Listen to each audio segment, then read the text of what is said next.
Estamos em 1921.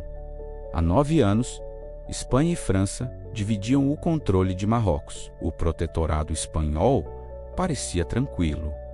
Mas no verão daquele ano, tudo mudaria para sempre. O exército espanhol sofreria a pior derrota da sua história moderna. O responsável pela revolta era Mohammed Abdomen el-Krim, líder das tribos do Rif.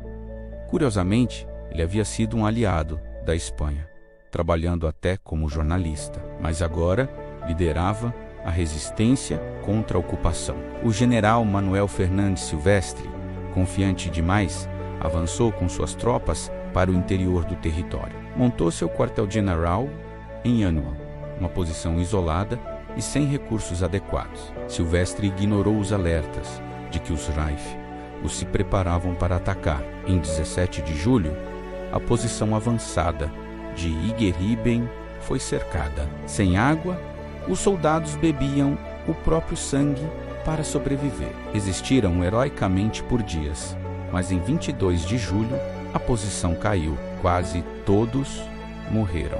Com a queda de Igueriben, o pânico tomou conta de Anual. O general Silvestre ordenou a retirada. Cerca de 5.000 homens tentaram escapar em direção a Melilla. O que aconteceu depois foi um massacre. Silvestre morreu no campo de batalha. Dizem que se matou para não ser capturado. Protegendo a retirada, o regimento de cavalaria Alcântara realizou um ato de bravura sem igual. Deram até 8 cargas contra as forças Raif, sacrificando-se para que os companheiros pudessem fugir. Foram praticamente aniquilados. Hoje são heróis da história militar espanhola. Quem assume o comando dos sobreviventes é o general Felipe Navarro. A coluna, já com milhares de feridos, tenta alcançar Monte Arruite, uma posição fortificada a cerca de 30 quilômetros de Melilla. O caminho é um inferno de perseguição e morte. Nas proximidades de Monte Arruite, o capitão Félix Arenas cai heroicamente, defendendo a artilharia abandonada. Sua coragem lhe valeria a cruz laureada de São Fernando, a título póstumo, a mais alta condecoração militar espanhola. Finalmente, em 29 de julho, os sobreviventes alcançam Monte Arruite.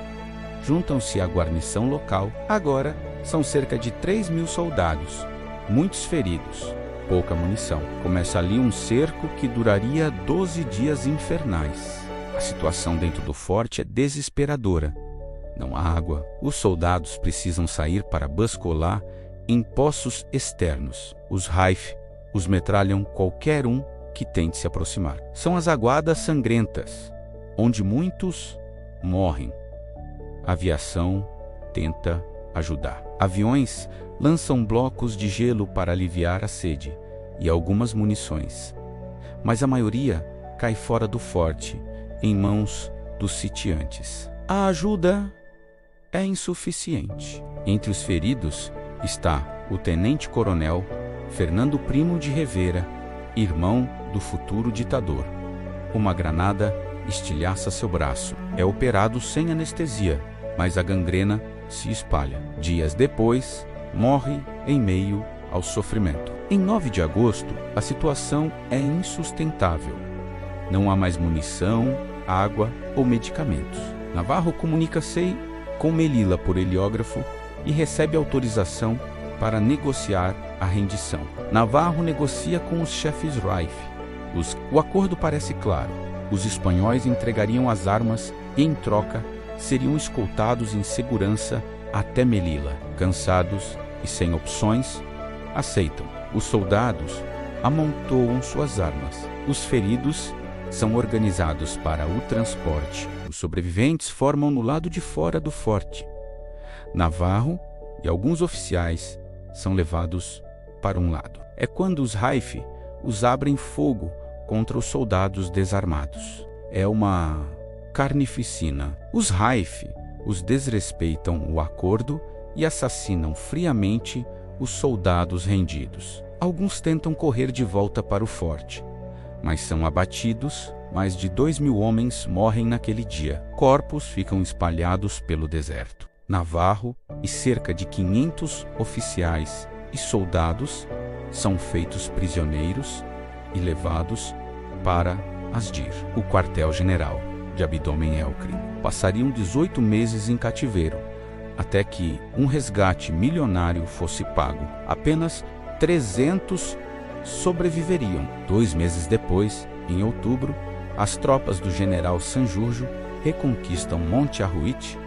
O que encontram é indescritível. Mais de 2.600 cadáveres em decomposição sob o sol, muitos mutilados, torturados. O fedor era insuportável. Um testemunho da época descreve: na porta do fortim, um grupo de uns 40 mortos, uns sobre os outros. Todo o recinto, completamente cheio de cadáveres em posturas trágicas. As grandes fossas se enchem, mas ainda restam mais, muitos mais. Mães, esposas e noivas viajam desde a Espanha para tentar encontrar os restos de seus entes queridos. É um drama nacional que choca o país inteiro. Todos os corpos são enterrados em uma fossa comum, coroada por uma grande cruz. Anos depois, em 1956, os restos dos defensores de Monte Arruite